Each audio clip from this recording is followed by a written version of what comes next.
ইতিকাফের নিয়ম। ইতিকাফ করা সুন্নতে কিফায়া।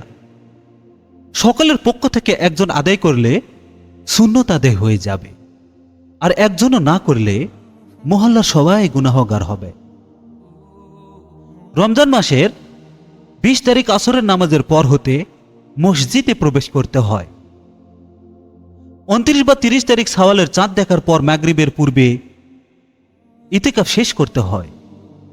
ইতিকাফ সহি হওয়ার শর্ত হল মুসলমান হওয়া, জ্ঞানবান হওয়া, জানাবাত এবং হাইজ নেপাস থেকে পবিত্র হওয়া। ইতিকাফের অবস্থান নেকের কথা ছাড়া অপ্রয়োজনীয় কথা না বলা।